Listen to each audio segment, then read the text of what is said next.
Yo quisiera decirles y compartirles de que vengo esta tarde para hacerle una pregunta. ¿Cuál es el punto? ¿Cuál es el tema? ¿Cuál es lo que nos tiene aquí? ¿Por qué hacemos lo que hacemos? Parece que en nuestra nación todo lo indica, pues hay una decadencia moral, nosotros lo vemos todos los días.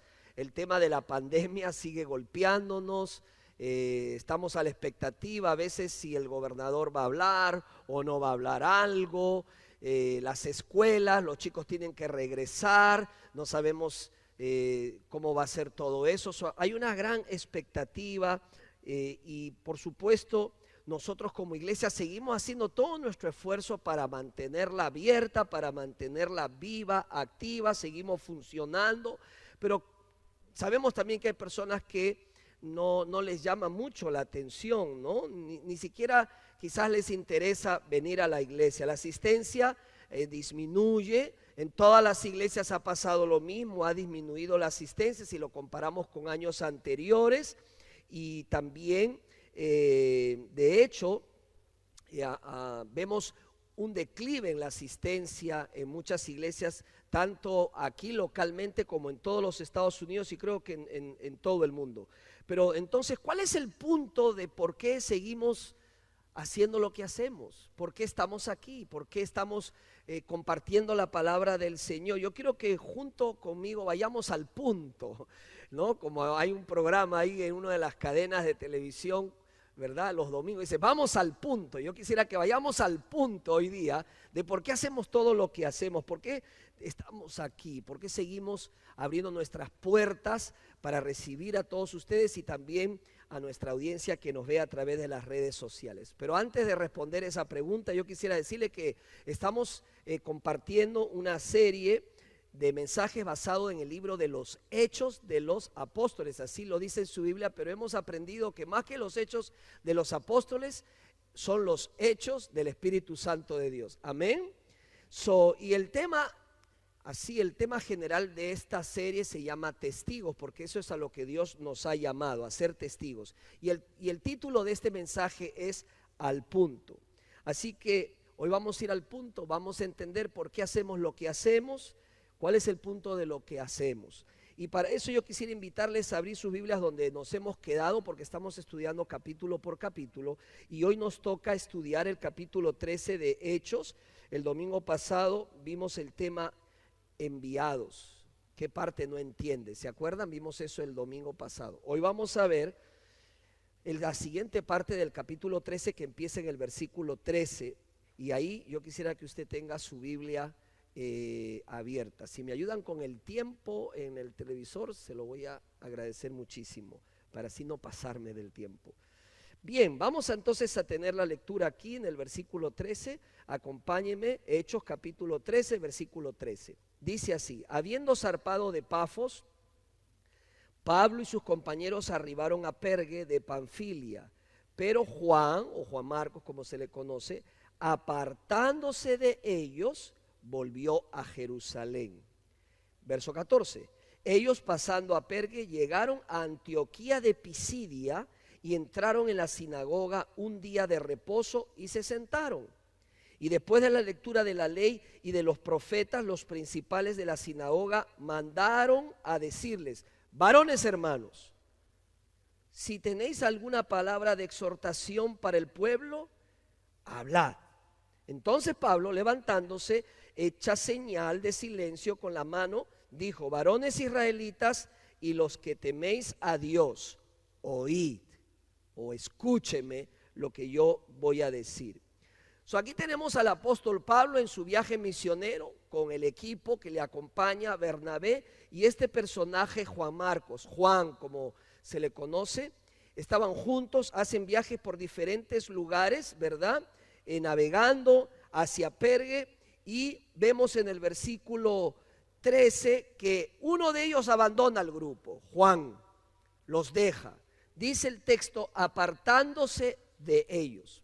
Este versículo ha sido usado para hablar muchísimo y hacer muchas conjeturas de por qué Juan dejó a Pablo y a Bernabé, no continuó con ellos. Bueno, también se ha especulado muchísimo de las razones por las cuales él los dejó. Algunos dicen que extrañaba mucho a su madre en Jerusalén. Algunos dicen de que no estaba de acuerdo con el liderazgo que se estaba dando. Otros dicen que Juan tenía temor de enfermarse porque sabemos por la historia bíblica que Pablo se enferma. Otros dicen que era muy peligroso la hazaña, el viaje que estaba emprendiendo Pablo, y él no quería participar de ese viaje. Otros dicen que tuvieron conflictos doctrinales, y así pueden sumar muchas razones por las cuales Juan se apartó del grupo. Pero lo que Lucas nos dice aquí es solamente apartándose de ellos, los dejó. Eso es lo único que dice Lucas, apartándose de ellos. Ahora, si usted se fija en el capítulo 15, versículo 38, va a ver que Bernabé insiste para traerse nuevamente a Juan en sus viajes. Y en el versículo 38 del capítulo 15, ahí vaya conmigo a sus Biblias, dice Pablo: no le pareció bien llevar consigo al que se había apartado de ellos desde Panfilia y no había ido con ellos a la obra. O sea, Pablo no le gustó que Juan los abandonara. Para Pablo no era el momento de traerlo nuevamente. Algo pasó, algo sucedió que Pablo dijo: no corresponde traerlo con nosotros.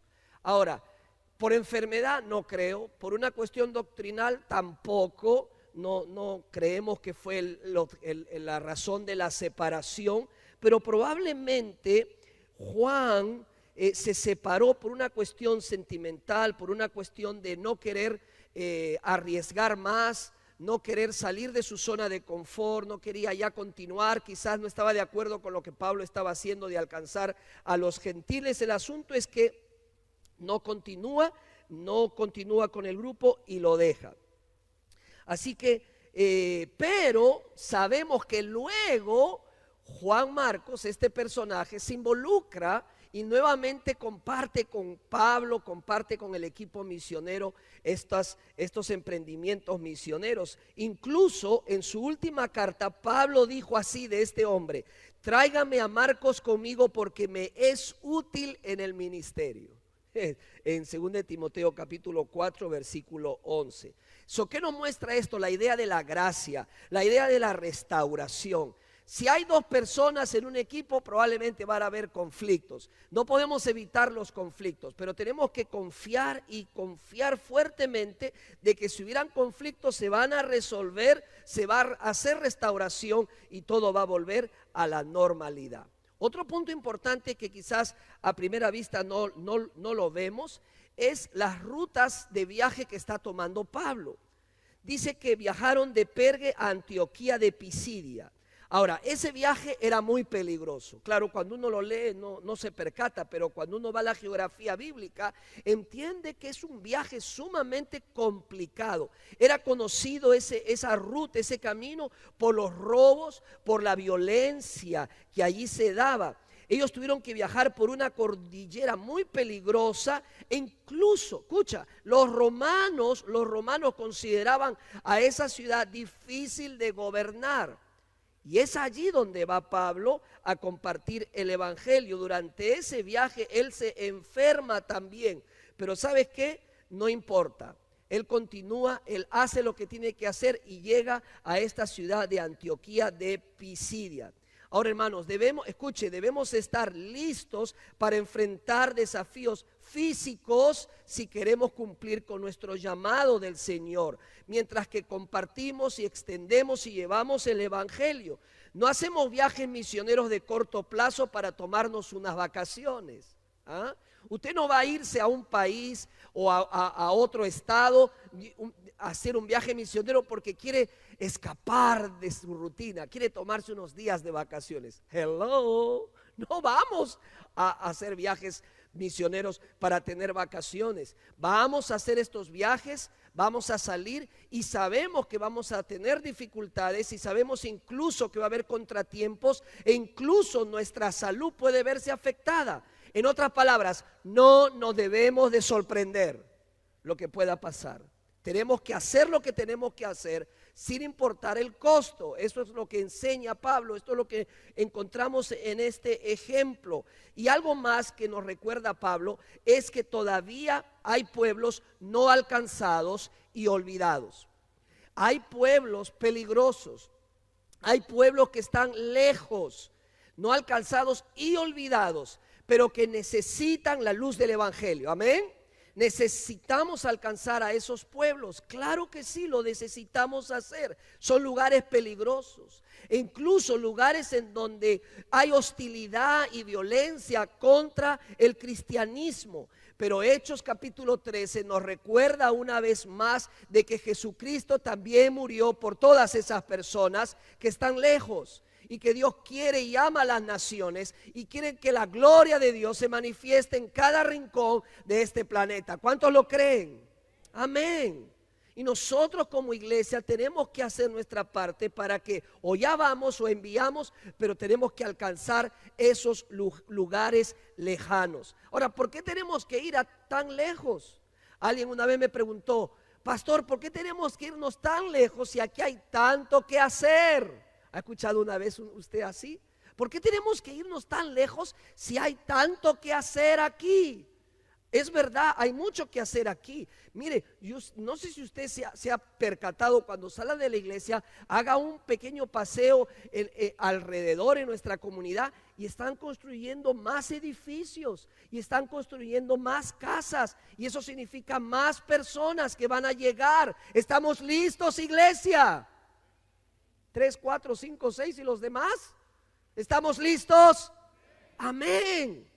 Tenemos que seguir trabajando en nuestra Jerusalén, pero eso no significa que no trabajemos en los confines de la tierra. Ahora, ¿cuál es la respuesta por la cual tenemos que ir a los confines de la tierra?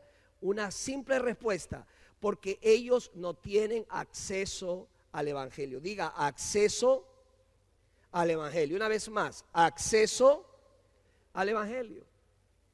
Hermanos, en este barrio, diríamos así, hay muchas iglesias, y latinas también.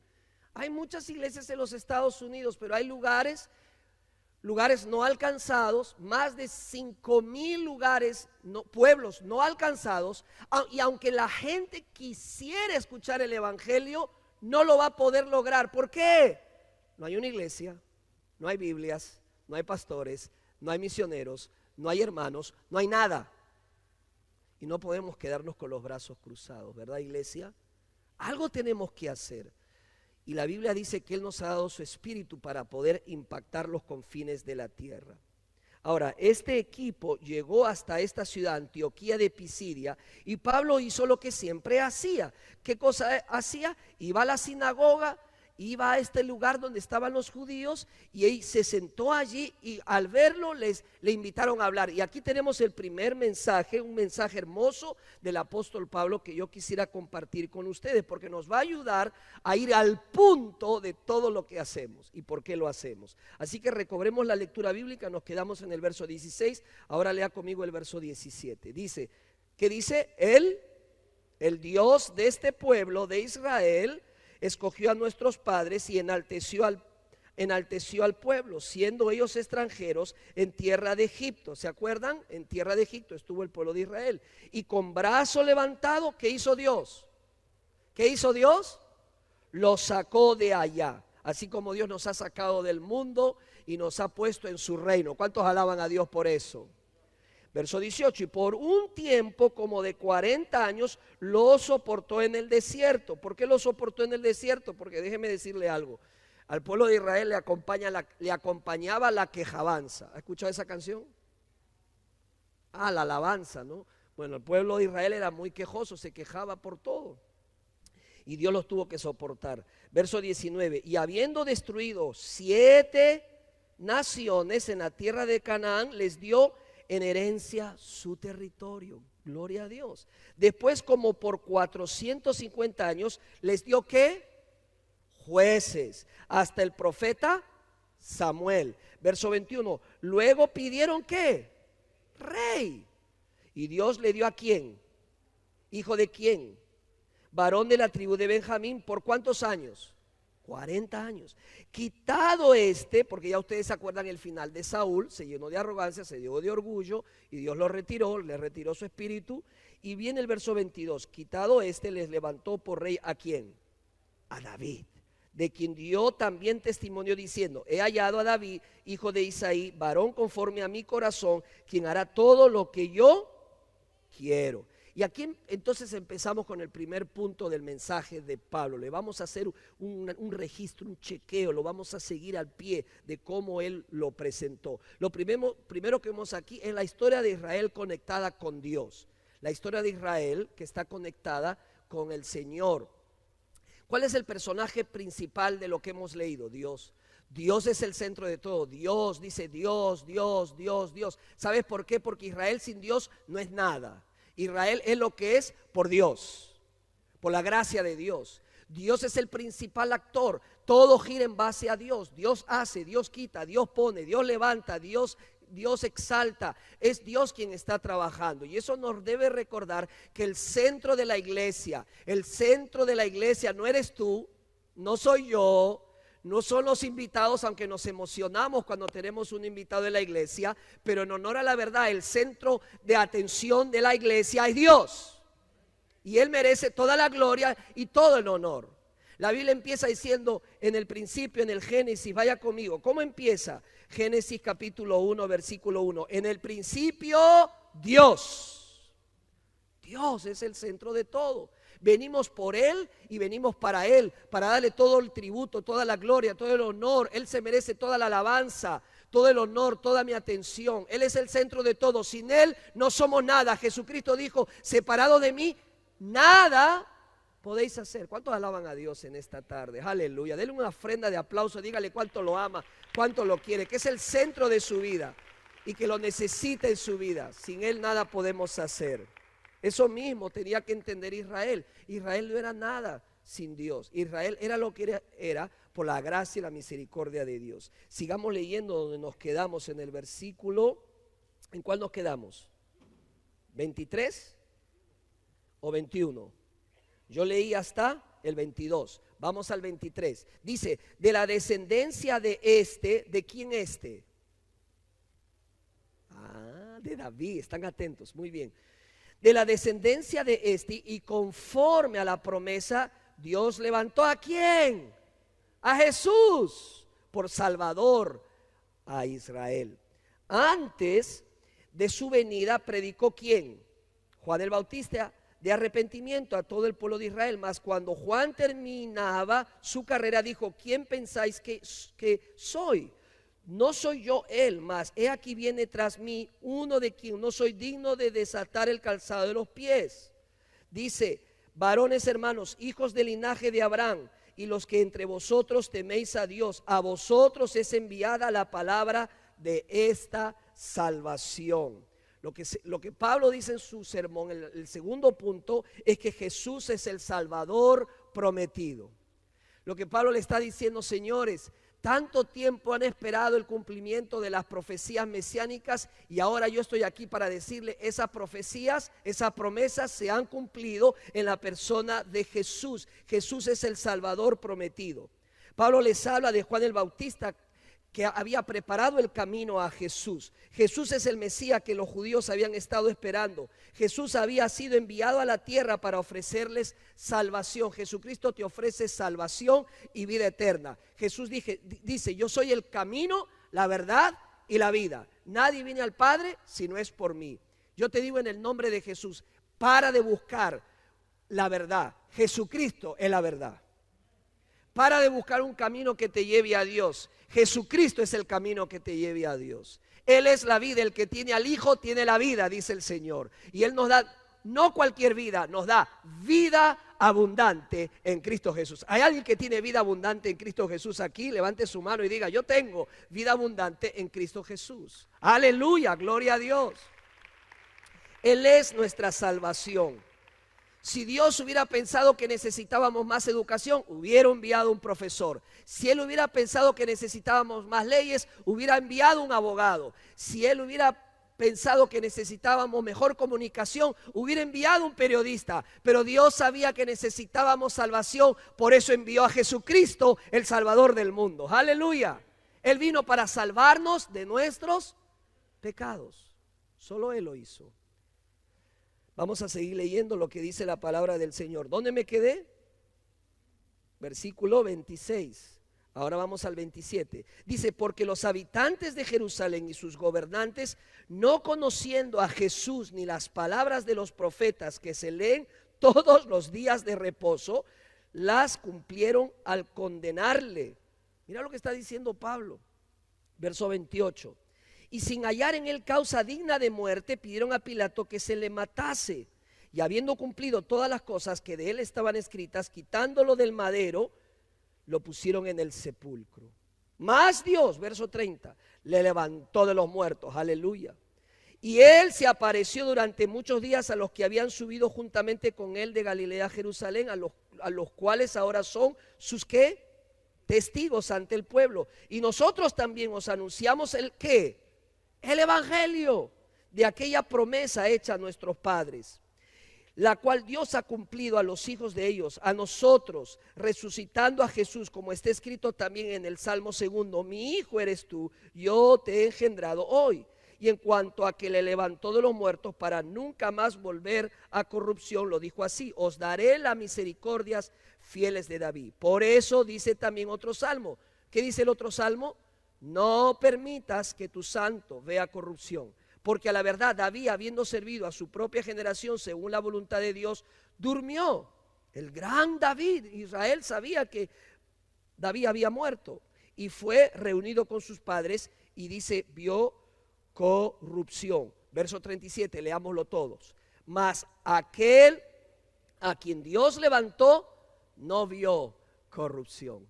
¿Qué está diciendo acá en su tercer punto en su mensaje Pablo? La muerte está hablando de la muerte de Jesús y la prueba de su resurrección. La muerte y resurrección de Jesús fue profetizada. Escúcheme lo que le voy a decir. Cuando hablamos de Jesús tenemos que hablar de todo lo que Él experimentó. Su venida, su muerte, su resurrección y su ascensión. Todo es importante. A veces nos enfocamos mucho en la cruz y amén que debemos enfocarnos en la cruz, pero escúcheme, Jesucristo murió en la cruz por nuestros pecados. Él derramó su sangre en la cruz. La Biblia dice que se comprobó que Jesucristo estaba muerto porque le introducieron una lanza en su costado de la cual salió sangre y agua, comprobando que Jesús estaba muerto y cumpliéndose así la profecía que no debían de doblarle sus piernas, romperle sus piernas como era costumbre. Pero eso no queda allí. Jesucristo murió, Cristo hombre murió, pero al tercer día Él resucitó. Él vive. Cristo vive. Aleluya. La tumba está vacía. Hermanos, esto es sumamente importante para nosotros los creyentes. La resurrección probó que el trabajo de Jesús en la cruz fue suficiente. La crucifixión probó que Cristo murió por nosotros. Su muerte probó que Él pagó por nuestros pecados, porque la Biblia dice que nuestros pecados debían ser castigados, pero la resurrección prueba el trabajo de Jesús en la cruz fue suficiente. ¿Por qué? Porque el Padre acepta su sacrificio al levantarlo de la tumba. Jesús demostró su amor por ti al morir para perdonar nuestros pecados. Escucha, y ha probado su poder para salvarnos de la muerte mediante su resurrección. En otras palabras, Él tiene el poder para librarte y salvarte del pecado pasado, del pecado futuro y del pecado presente. Confía en Jesús, pon tu confianza en Jesús y lo verás. Él lo ha logrado con su sangre en la cruz del Calvario. Vamos a seguir leyendo el versículo 38 donde nos quedamos. Sabed pues esto, Pablo le dice a todas esas autoridades y a todos esos judíos en la sinagoga, sabed pues esto, varones hermanos, que por medio de él se os anuncia perdón de pecados. Verso 39, y que de todo aquello de que por la ley de Moisés no pudiste ser justificados, subraya esa palabra tan importante, justificados. En Él, o sea, en Cristo es justificado todo aquel que cree, todo aquel que cree. Dice la palabra del Señor, todo aquel que cree. So, el cuarto punto de su mensaje de Pablo es que Jesús ofrece el perdón de nuestros pecados. No hay otro camino a la salvación excepto a través de Jesucristo. No hay tal cosa que todas las religiones conducen a Dios. No hay tal cosa que todos dicen lo mismo. No, señores, la Biblia es clara. Hay un solo mensaje, hay una sola verdad, porque si hubieran muchas verdades, entonces ninguna sería verdad. Hay una sola verdad. Jesucristo es el Hijo de Dios, es el único mediador entre Dios y los hombres, y Él murió por nosotros y Él es el puente a través del cual tú puedes llegar a Dios. No hay otro medio, no hay otro mediador. Disculpa, no es la madre de Jesús otra mediadora, no son otros santos otros mediadores. La Biblia dice que Jesucristo es el único mediador entre su Padre y nosotros. Aleluya, gloria sea Jesús. No hay más, solo uno, y ese es Jesucristo. Ahora, Pablo incorpora una doctrina, una creencia. Doctrina es creencia espiritual muy importante, la justificación. Y yo quisiera que usted lea el libro de Romanos, porque él desmenuza, se explaya cuando explica lo que es la justificación. Pero aquí él habla de la justificación. Aunque la resurrección y el perdón de los pecados por medio de Cristo ha sido proclamados por Pedro también, aquí encontramos, hermanos, que Pablo habla de la justificación. Puede ser justificado individualmente delante de Dios y por la fe. Eso es lo que dice Pablo. Ahora, ¿qué significa justificación? ¿Qué significa ser justificado? Ser justificado significa ser declarado justo. ¿Lo puede recordar? ¿Qué significa justificación? Ser declarado. Dígale a la persona que está a su lado: ser declarado justo. Come on, vamos pues, no te asustes. No se asuste, no le va a pasar nada. Ser declarado justo. Imagínate tú ser declarado justo delante de Dios. Eso es lo que significa justificado. O sea, ¿qué significa? Considerado legalmente justo delante de Dios. Obtener delante de Dios por medio de la fe la posición que nos capacita para tener la seguridad de la salvación. En otras palabras, Dios nos declara justos delante de sus ojos en Cristo Jesús. ¿Por qué? Porque Cristo en la cruz tomó nuestros pecados y Él nos dio su justicia. Eso se llama el gran intercambio. Nosotros le dimos todos nuestros pecados y Él nos dio su justicia. Legalmente yo soy justo delante de los ojos de Dios en Cristo. No mi justicia propia, sino la justicia de Jesucristo. Eso significa que las obras de la ley son vanas e innecesarias para salvación. Y eso es algo que la gente le llamó mucho la atención en este lugar. Por eso de la predicación de Pablo hay dos inmediatos resultados. Uno de ellos es que había una demanda por escuchar más la palabra del Señor. Y él una semana después vuelve para compartir más en esa ciudad. Usted lo puede ver en el versículo 44. El siguiente día de reposo se juntó casi toda la ciudad para oír la palabra de Dios. Hermanos, escucha lo que le voy a decir. La gente quiere y tiene ese comezón de oír, de oír el evangelio. No una religión más, el evangelio glorioso de Jesucristo. Y tú lo sabes. Y si no lo sabes, apréndetelo, porque hay un mundo desesperado por escuchar el evangelio de Jesucristo. El evangelio de Jesucristo son buenas noticias. Estamos llenos de malas noticias. La gente necesita una buena noticia. Jesucristo es una buena noticia para compartir a todas las personas. Pero no solamente fue este resultado, sino que hubo otro resultado, y es la oposición que se desató contra Pablo y contra este equipo misionero. Estaban llenos de amargura, de celos y de burlas. Mira el versículo 45 conmigo. Pero viendo los judíos, la muchedumbre se llenaron ¿de qué? De celos. Y rebatían lo que Pablo decía. ¿Qué es rebatir? Les daba la contra. No, yo no creo en eso. Usted ha hablado con una persona que usted le dice: Dios creó los cielos y la tierra. No, yo no creo en eso. Yo creo que descendemos del mono. Da gana de decirle: pues tú desciendes del mono, yo no.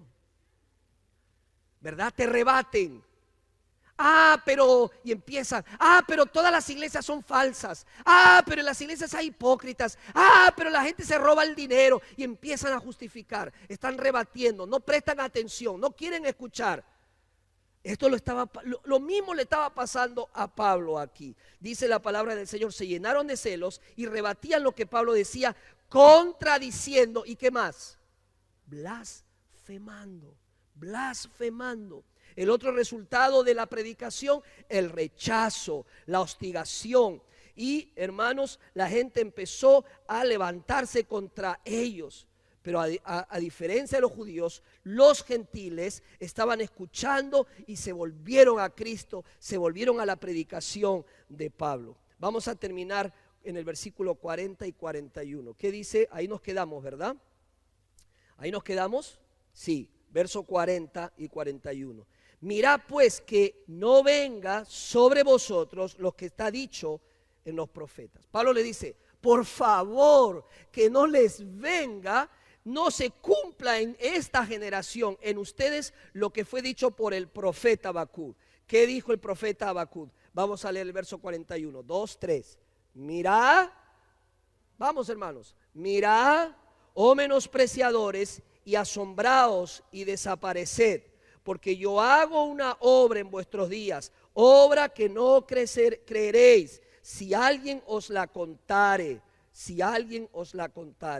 No menosprecien, no tiren por el piso el evangelio, no lo abandonen, abrácenlo, abracen la fe, no rechacen a Jesucristo. Este es el último punto del mensaje de Pablo, una advertencia para no cumplir esta profecía que está en negativo. No menosprecien el evangelio. Les advierte que no cumplan la profecía de aquellos que rechazan a Jesús. Todavía hay muchos hoy que están cumpliendo con esta profecía de rechazar a Jesús. Hermano, hermana, es triste, pero es la realidad. Y mueren sin el Salvador, sin Cristo en sus vidas. Y la Biblia dice que perecerán.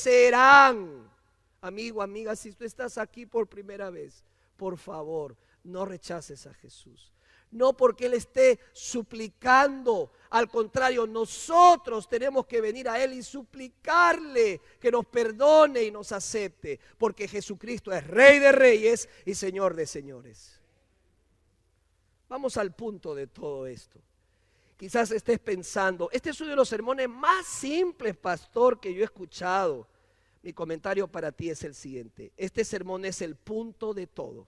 Vamos al punto, hermanos. ¿De qué se trata todo esto? Vamos al punto. Sin Jesús como Salvador no tenemos esperanza. Sin Jesús como su Salvador pasará a la eternidad en el infierno. Ese es el punto. Y por eso abrimos las puertas de esta iglesia, porque este mensaje, este evangelio todavía necesita ser predicado. ¿Cuántos alaban a Dios por eso? Den gloria y honra en su casa. Aleluya sea al Señor. Con Jesús como Salvador puedes tener paz, gozo y esperanza, independientemente de las circunstancias que te rodeen. Las circunstancias han cambiado, hermanos. El mundo no va a ser el mismo. Esta pandemia nos ha cambiado. Sí, nos ha cambiado. Los gobernantes pueden cambiar, los partidos políticos pueden cambiar, las personas cambian, las circunstancias cambian, pero el que tiene a Cristo no se guía por lo que pasa externamente. El que tiene a Cristo tiene una paz interna y una paz que sobrepasa todo conocimiento, entendimiento, que a pesar que el panorama pinte oscuro y pinte complicado, nosotros sabemos que Cristo va adelante. Cristo está en control de todo lo que pasa en mi vida. Él está conmigo, yo estoy en Él, y nada me separará del amor de Dios que es en Cristo Jesús, Señor nuestro. Eso es paz, eso es tranquilidad, eso es gozo. Y la buena noticia es que como el mundo no te dio la paz, no te la puede quitar. Porque Cristo es nuestra paz, dice Pablo. ¿Cuántos alaban a Dios? Cristo es nuestra paz. Aleluya, gloria a Dios. Así que pase lo que pase con la bolsa, pase lo que pase con la Casa Blanca, pase lo que pase con el Congreso, yo sé que mi Redentor vive. Y yo sé que este mundo está bajo su soberanía y bajo su control. Y nada va a pasar si es que Él nos lo permite. Y todo va a contribuir al plan y voluntad de Dios para este mundo. Hermanos, el tiempo está cerca, Cristo viene. Prepárate, alíñate al reino de Dios, ponte a servir, deja ya las vacaciones, envuélvete en el reino de Dios. Tú eres parte del reino de Dios. Y el reino de Dios está listo para que te pongas a servir en Él. Este es el punto porque tenemos que seguir reuniéndonos y seguir creciendo. Hay aún personas que deben escuchar estas buenas noticias que son el Evangelio. Si no, se perderán para siempre. En serio. Si no, se perderán para siempre. Por eso estamos aquí. Hay personas que si no escuchan el Evangelio, se van de este mundo sin Cristo, sin Dios y sin esperanza. Y tú y yo conocemos el Evangelio y tenemos que compartirlo. Quizás esté familiarizado con la Biblia. Oh, sí, yo me sé algunos versículos. La gente que escuchaba a Pablo en la sinagoga conocía muchos versículos, pero el mismo Pablo decía, oiga, todos los versículos que apuntaban al Mesías, ahora se han cumplido esas profecías en Cristo Jesús. Es que deben darse cuenta. Puedes conocer mucho la Biblia, puedes saber de memoria muchos versículos, pero nada de eso te salvará. El conocimiento no salva a nadie, solamente tu fe puesta en Jesucristo el Señor. Arrepiente tus pecados y cree en Jesucristo, dice la palabra del Señor. Quizás eres un cristiano genuino y puedes explicar el Evangelio de la Biblia, hazlo. Y si no sabes explicar el Evangelio, empieza a compartirlo o empieza también a aprenderlo. Quiero que me enseñen cómo es el Evangelio. Yo quiero compartir el Evangelio porque hay una buena noticia que no podemos callar.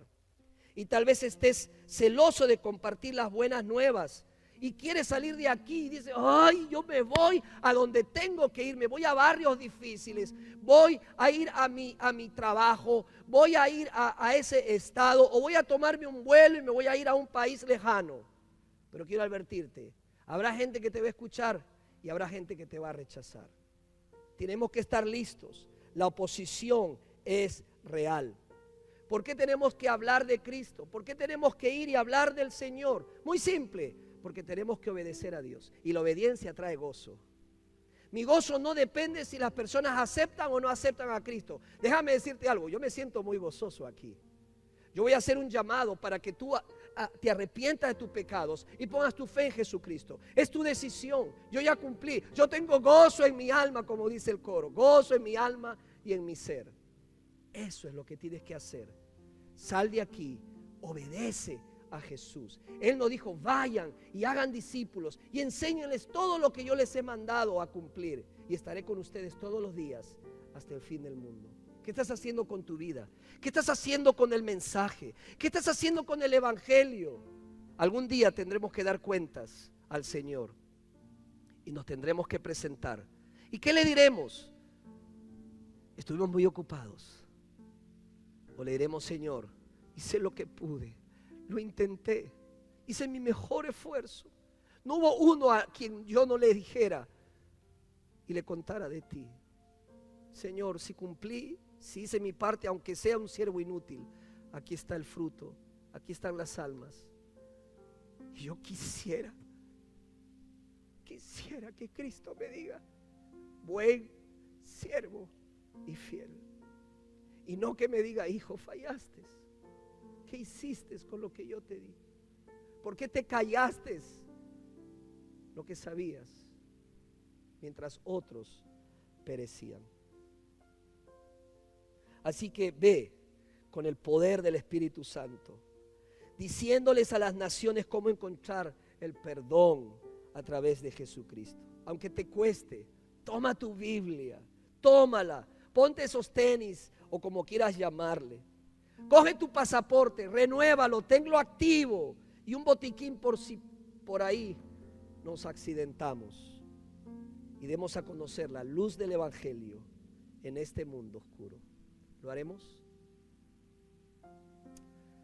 Mientras que tú se lo dices a Dios, amigo, amiga, es mi deber y mi privilegio compartirte el Evangelio en esta tarde. Jesucristo vino a este mundo enviado por su Padre y vino en una misión de rescate para rescatarnos porque estábamos perdidos en nuestros delitos y pecados. Él fue tan bueno, lleno de amor, que dejó que lo crucificaran en una cruz. No fue fácil.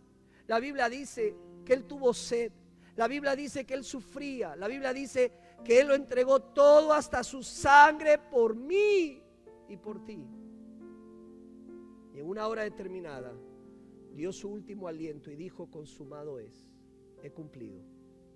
Murió. Murió tomando mi lugar y tu lugar. Lo bajaron de esa cruz, lo llevaron a enterrar, pero al tercer día Él se levantó, volvió a vivir. Y yo creo que Cristo vive. Y creo también que Él está aquí. Y creo también que frente al Evangelio tú tienes que dar una respuesta. ¿Lo rechazarás o lo recibirás? No puede haber términos medios. O te entregas a Él o no te entregas a Él. Quiera Dios que hoy, y tú que me estás escuchando del otro lado, lo hagas a Jesucristo, Salvador y Señor de tu vida. ¿Qué tengo que hacer, pastor? Tan simple como hacer una oración. Y en tu oración le dices: Jesús, me arrepiento de todos mis pecados. Creo en ti y te acepto como mi Señor y Rey de mi vida. Mientras que el coro va a cantar, yo le quiero invitar a usted a cerrar sus ojos, hermano o hermana. Si este mensaje ha hablado algo a tu corazón, habla con Dios. Dile: Señor, yo quiero ser un hombre fiel, una mujer fiel. Quiero ser un hijo fiel. Quiero que me ayudes, Señor. Quiero compartir este evangelio que para muchos hasta le costó la vida. Yo estoy muy cómodo, Señor. Mi cristianismo no me cuesta nada, pero tiene que costarme, tiene que haber sufrimiento, tengo que pagar el precio. No importa que me rechacen, no importa que pague el precio. Yo quiero compartir este evangelio. Y tú, mi amigo, mi amiga, si nunca has aceptado a Cristo como Señor y Salvador de tu alma, esta es tu oportunidad. Allí donde estás, mientras que el coro canta, levanta tu mano. Yo quisiera orar por ti y ayudarte a hacer una oración invitando a Cristo a tu vida. Vamos a cantar, vamos a orar. Usted puede levantar su mano mientras que el coro canta.